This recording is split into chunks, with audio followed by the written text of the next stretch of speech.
Hawsons Iron Ore is driving their project forward at speed. And here to tell me more about it is Tom Revy, the Managing Director. G'day, Tom. It's great to see you, but you don't look like you're at a mine site right now. No, I'm not. I'm actually lucky enough to be at the Albert Kirsten Mining and Minerals Geocentre Museum in Broken Hill. It's a great place to visit. It's nice to see a place that is paying homage to the mining industry and the industry that it is around here for one of the plus years. I have to say, having driven through Broken Hill a couple of times in my life, it is one of my favourite historic mining towns. But it's less so historic these days and sort of having a rebirth, because I know your project is located near-ish to there. And you've got a couple of things that have been happening for your Hawsons Iron Ore project. First of all, let's talk about the update on recent test work. This was the magnetic separation. Can you run me through some of the details on this? Yeah, well, this is a critical component of us moving forward. It's the point at which we basically separate about 80% of our process material, which we can classify as waste. It gets removed. So there's a concentration, if you like, of the magnetite mineral as a pre-concentrate for further treatment. So significant size reduction in material. So that's the aim. That was what was incorporated in the pre-feasibility study we finished in December. And to that extent, the results came back extremely positive. Why are they positive? I guess because fundamentally we used a number of vendors. So we're doing vendor testing before we start the feasibility study later this year. And what it came back is, because each one of them is slightly different from one another, at the end of the day, what we've got is options. It all worked very well across all the different pieces of gear from the different vendors, which means we have a competitive situation now. And it also allows us to now focus on really, really optimising that grind size at which we get best magnetic separation at that step. So great outcome. Really gets us sort of laser sight focus moving forward on future test work. And that's where we sit on that one at the moment. There is a lot happening, as I said at the start of today's conversation, because you're also due to be completed in the coming months is processed waste handling. Can you refresh everybody's, what this is and why you're doing this?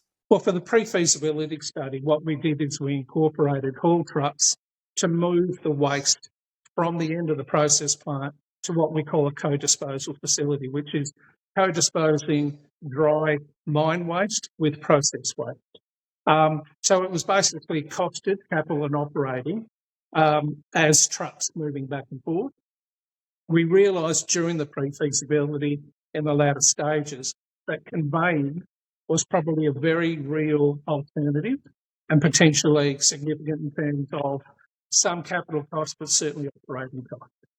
So what we're doing now is an option study, and that will investigate the use of conveying that material out to a co-disposal facility. And if you think about it, if we negate the need for trucks, we don't need the drivers, we don't need the maintenance, etc.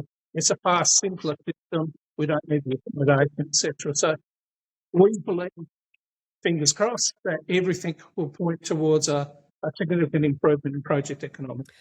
Similarly, another test that you have underway is the Byproduct. Can you tell me what is the significance of this for the project? Yeah, look, I mean, part of having a magnetite project is that there are other iron components within the ore, and they're not magnetics. And the grade of this material can range anywhere from obviously 0 up to as high as 22%. And at the moment, that's all going out to the co-disposal facility.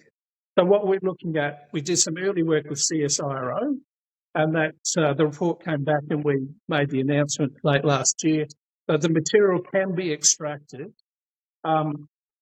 basically fairly simplistically. So the point of the scoping study we're doing now is to understand the financial viabilities of extracting the non-magnetic iron from our waste stream. And of course, that means that we'll have more revenue day one, so it won't just be a magnetite product, it'll also be a hematite or a magnemite type product. So again, it's another one of those studies that was identified during the pre-feasibility study, and the ramifications of project economics is potentially very significant. So we're excited about that. And as we said previously, these sort of reports will be coming out in the coming months. Listen, Tom, it's great to see you taking the methodical approach to assessing the economics of this project. And also, thank you so much for taking us to this unique attraction. It was great speaking with you, and I look forward to future updates. It's been great, Sha. Thanks very much.